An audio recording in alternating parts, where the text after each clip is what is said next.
മോനെ ഇവിടെ ഇരിക്കേ, ഞാൻ വന്നവരേക്ക് ഒന്ന് ടേക്ക് കെയർ ചെയ്യട്ടെ. ഓക്കെ? അതെന്താ അങ്ങനെ പറഞ്ഞേ? കല്യാണം കഴിഞ്ഞ പിന്നെ ഞാൻ അവിടെ തന്നെ ആയിരിക്കില്ലേ? പെണ്ണുങ്ങളായ ഇങ്ങനെ തന്നെ വേണം.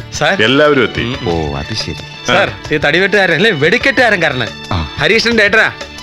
ഏട്ടൻ നമ്മള് തമ്മില് ഇതുവരെ ഒന്നും പരിചയപ്പെടാൻ പോലും കഴിഞ്ഞില്ല. ഇപ്പൊ പരിചയപ്പെട്ടില്ലേ, പിന്നെന്താ? ഇദ്ദേഹത്തെ ആ ചെയറിലേക്ക് ഇരുത്തു.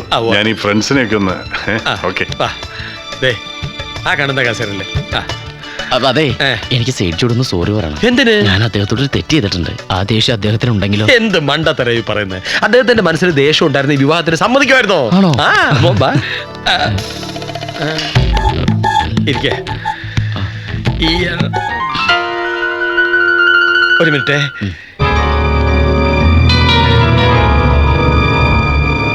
സാർ സാർ, അവിടെ വേറെ ഇരിക്കുമല്ലോ, അതാര്? ഈ തെണ്ടി എന്തിനാ അവിടെ കയറിയിരിക്കണേ? അതാ ഞാനും ആലോചിക്കുന്നത്. പിടിച്ചു മാറ്റവനെ. ഇപ്പം മാറ്റി തരാം. ഇവരൊക്കെ ആരാ? അത് താൻ അറിയണ്ട. Oh Ralph, I am sorry. Excuse me. ഇരിക്കെ. 1 മിനിറ്റ് പ്ലീസ്. 1 മിനിറ്റ്. ഇങ്ങോട്ടാണ് വരണം. കൂൾ ഡ്രിങ്ക്സ് കഴിച്ചോ. എനിക്ക് ദാഹിക്കുന്നില്ല. കഴിച്ചോളൂ, ദാഹിക്കുമ്പോ ഇനി കഴിക്കണ്ടല്ലോ. വല്ലയിടത്തും കയറി ഇരുന്ന്. ഇതൊക്കെ മൂടി വെച്ച ഓരോരുത്തരെ കാവലും നിൽക്കണ്ടല്ലോ. ആരെങ്കിലും എടുത്തോണ്ട് ഓടുന്നു വിചാരിച്ചിട്ടാ. ഇതൊന്നും തുറന്നേർക്കാ. മോനെന്താ ഇവിടെ ഇരിക്കണേ? ഇവിടെയാണോ ഇരിക്കണേ? ബാ ബാ ബാ. സോറി. വേഗം വാ. എന്തായി? പേടിയണ്ട. പേടിയണ്ട. ഇല്ല. ഒരെണ്ണം താങ്ങിക്കോ. ആർക്കിട്ട്? കണ്ണു സർവത്തിടെ ചെന്ന് 2 വീശിക്കോ. പേടിക്കണ്ടെന്ന് കാശ് കൊടുക്കണ്ട. ഒന്നും ശരിയാവില്ലെന്ന്. അല്ല, ഇത് എന്റെ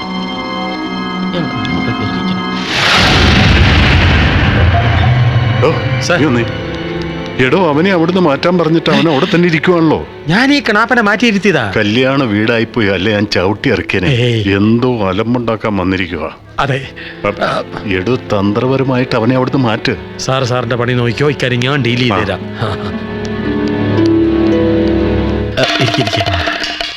വന്ന കാറ് എന്ത്? ഒന്നേ സോറി. വന്നേ. ആ കാറിന്റെ ഡ്രൈവർ, എനിക്കൊരു കാര്യം സംസാരിക്കാനുണ്ട്. എന്താ? ഇവിടെ നിൽക്കുക, അത്ര തന്നെ. ഹലോ. ഇനി ആ കസേര കയറി ഇരുന്നല്ലേ മുട്ടുകാലി ഞാൻ തല്ലി ഓടിക്കും. ചോദിക്കാൻ മറന്നുപോയി. കുടിക്കാൻ എന്തെങ്കിലും ആവാം. സോഡ ഒഴിക്കണ, വെള്ളം ഒഴിക്കണം? അതൊന്നും വേണ്ട. ഡ്രൈയാ, ചങ്കുപാടി പോകുമ്പോണ്ടേ. അതെ അച്ഛാ, ഒരാള്. I am G V Prasad. എന്റെ മകൻ രമേശ് പ്രസാദ്. ഇവനാണ് ചെറുക്കൻ. അപ്പൊ ആദ്യം ഒരാളെ പരിചയപ്പെട്ടതോ? ആദ്യം പരിചയപ്പെട്ടത് മണവാളൻ, പിന്നെ പരിചയപ്പെട്ടത് പയ്യൻ. അപ്പൊ ഇതോ? ഇതയാളുടെ ചക്കൻ. പറഞ്ഞില്ലേ? എക്സ്ക്യൂസ് മീ സർ, ഒന്നിങ്ങി വന്നാട്ടെ.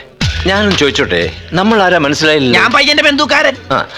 ഏതൊരു മണവാളിന്റെ കാര്യം പറഞ്ഞു. അത് ദുബായിന്ന് ബോംബെ വഴി ധർമ്മേന്ദ്രൻ കൂടെ വന്നില്ലേ? ധർമ്മേന്ദ്ര ഒന്നുണ്ടോ? പിന്നെ എന്നോട് പറഞ്ഞില്ലല്ലോ. എന്നോട് പറഞ്ഞിട്ട് വരും. താനാരാ? ധർമ്മേന്ദ്ര അച്ഛനാ. എന്നാ ഒന്ന് കാണണമല്ലോ. അതല്ല, ധർമ്മേന്ദ്ര ഒന്ന് കാണണമല്ലോ.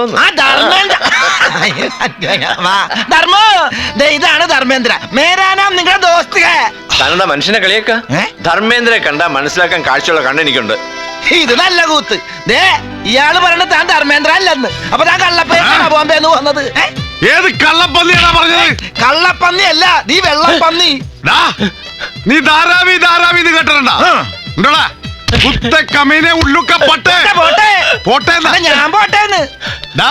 ഞാൻ ധർമ്മേന്ദ്രല്ലേ നിന്നോട് ആരാടാ പറഞ്ഞത്? ഞാൻ മണവാളിന്റെ അച്ഛനാ. മണവാളിന്റെ അച്ഛനാ? മണവാളിന് ഇത്രയും ഭംഗിയുള്ള തന്തയുണ്ടെന്ന് എനിക്കറിയില്ല. കണ്ടാ പറയില്ല, ഒരു മാച്ചും. ഒരെണ്ണം പിടിപ്പിക്കണം. പിടിച്ചതൊക്കെ മതി. മണവാളിനെ കാണാ. ആവോ തണ്ടാജി. ഇതാണ് അന്നദാന രേഖ. ഞാൻ എന്താ കാക്കാനില്ല. വസുതി വാങ്ങട്. ഇതാണ് ഒരു കൈ. ശരിക്കും ഹസ്തരേഖ ശാസ്ത്രം. നിന്റെ അച്ഛൻ?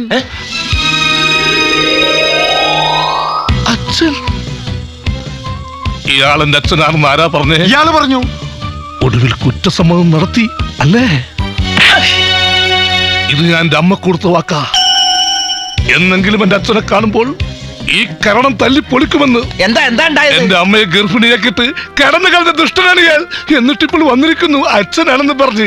അച്ഛനാണത്രേ അച്ഛൻ. നോ, എനിക്ക് ഡാഡി വേണ്ട. നിങ്ങൾക്കറിയോ, മൂന്നാമത്തെ വയസ്സിൽ അച്ഛനെ കാണണം എന്ന് പറഞ്ഞ് വാശി പിടിച്ച് കരയുമ്പോൾ പള്ളിയിൽ അച്ഛന്മാരെ കാട്ടിത്തന്ന് തൃപ്തിപ്പെടുത്തുമായിരുന്നു എന്റെ പൊന്നമ്മച്ചി. എന്താ ഇവിടെ പ്രശ്നം? ആരാണ് ഇവരൊക്കെ? ഇവിടെ ഒരുത്തൻ ധർമ്മേന്ദ്ര എന്നും പറഞ്ഞ എന്നെ തൂണിച്ചാടി എടുത്ത് ഇടിച്ചു. ഇവന്റെ അച്ഛനാണെന്നും പറഞ്ഞ് എന്നെ അടിച്ചു. ഇവന്റെ അമ്മയെ ഞാൻ ചതിച്ചു അത്രേ. എന്റെ അമ്മയെ ചതിച്ചില്ല പിന്നെ ഞാനങ്ങനെ എന്തായി? വായടക്കട. ഞാൻ കരുതിയത് ഇവരൊക്കെ നിങ്ങളുടെ ആൾക്കാരാണെന്നാ. നിങ്ങളുടെ ആൾക്കാരെന്നാ ഞാൻ കരുതിയത്. ഈ അലവലാദികളോ, ഈ തെണ്ടികളൊക്കെ ആരാണ് ഇങ്ങോട്ട് ക്ഷണിച്ചത്? കുറച്ചുകൂടി മാന്യമായിട്ട് സംസാരിക്കണം. ഞങ്ങൾ ഇവിടെ വലിഞ്ഞു കയറി വന്നവരൊന്നും അത് പറയാൻ താനാരാ? സാർ ഇവരൊക്കെ എന്റെ ആൾക്കാരാ. നീ ഏതാടാ നായേ? ആര് ക്ഷണിച്ചിട്ടാ ഇവരെയൊക്കെ കെട്ടിയെടുത്തോണ്ട് നീ ഇങ്ങോട്ട് വന്നത്?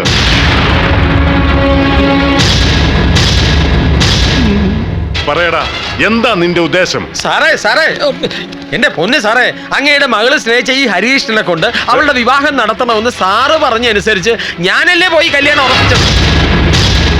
എന്നിട്ട് സാർ ഇങ്ങനെ പരസ്പര ബന്ധമില്ല സംസാരിച്ച സ്മോൾ അടിച്ചിട്ടുണ്ടല്ലേ. ഇപ്പൊ ശരിയാക്കി തരാം. കുറച്ച് ധൈര്യം ഉണ്ടോന്നേ. ഇപ്പൊ കെട്ടിറക്കാം. താൻ എന്താണോ പറഞ്ഞത്? എന്റെ മകൾ ഈ തെണ്ടിയെ സ്നേഹിച്ചു വന്നു. അവൾ ഇഷ്ടപ്പെട്ടതും ഞാൻ ഉറപ്പിച്ചതും ഈ നിൽക്കുന്ന രമേശുമായിട്ടുള്ള വിവാഹമാണ്. എന്റെ മകളെ വിവാഹം കഴിക്കാൻ യോഗ്യതയുള്ള ഇവനുമായിട്ടുള്ള വിവാഹ നിശ്ചയമാണ് ഇവിടെ നടക്കാൻ പോകുന്നത്. താനായിട്ട് കൂട്ടിക്കൊണ്ട് വന്നവരെ താൻ തന്നെ പറഞ്ഞു വിടണോ അതോ ഞാൻ ആട്ടിപ്പുറത്താക്കണോ? ആട്ടിപ്പുറത്താക്കാൻ വരട്ടെ. അതിനു മുമ്പ് താൻ തന്റെ മോളോട് തന്നെ ചോദിച്ചു നോക്ക്. അവള് സ്നേഹിച്ച എന്റെ അനിയൻ ഹരിയാണോ അല്ലെങ്കിൽ ഈ നിൽക്കുന്ന യോഗ്യനാണോ എന്ന്. എന്റെ വീട്ടിൽ കയറി വന്ന് എന്നോട് എന്താ ഇതൊക്കെ? ഹരിയായിട്ടുള്ള വിവാഹത്തിന് ഡാഡി സമ്മതിച്ചല്ലേ? ഇപ്പൊ പിന്നെ എന്താ ഇങ്ങനെയൊക്കെ പറയാ? ഇപ്പൊ മനസ്സിലായില്ലേ ഞങ്ങൾ വലിഞ്ഞു കയറി വന്നവരല്ലെന്ന്. ഞങ്ങൾ ഇവിടുന്ന് എന്തൊക്കെയോ തിന്നുകയോ കുടിക്കുകയോ ഒക്കെ ചെയ്തിട്ടുണ്ട്. അതൊക്കെ ഈ പടിക്കരി ഛർദ്ദിച്ചിട്ട് ഞങ്ങൾ പോവും.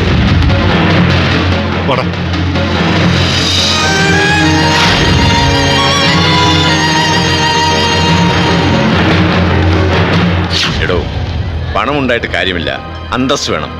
ഇല്ലെങ്കിലേ സ്വന്തം വീട്ടിൽ തെണ്ടിപ്പിള്ളേർ ഇതുപോലെ കയറി നിരങ്ങും. കാരണം ഇതൊക്കെയാണ് പാവപ്പെട്ടവരും പണക്കാരും തമ്മിലുള്ള വ്യത്യാസം. കാശില്ലാത്തവൻ എന്നും അപമാനമേ വിധിച്ചിട്ടുള്ളൂ. നിങ്ങൾക്ക് എല്ലാവർക്കും വിഷമം ഉണ്ടെന്ന് എനിക്കറിയാം. ആ വിഷമങ്ങളുടെ കൂമ്പാരത്തിൽ ഈ ചെറു വിഷമം കൂടി ഉൾപ്പെടുത്തിയേരെ. വേറൊന്നും വിചാരിക്കരുത്. 3 പവന്റെ മോതിരം നഷ്ടപ്പെടുത്താനുള്ളൊരു സാമ്പത്തിക സ്ഥിതി എനിക്കിപ്പോഴില്ല. അബ്ബേ,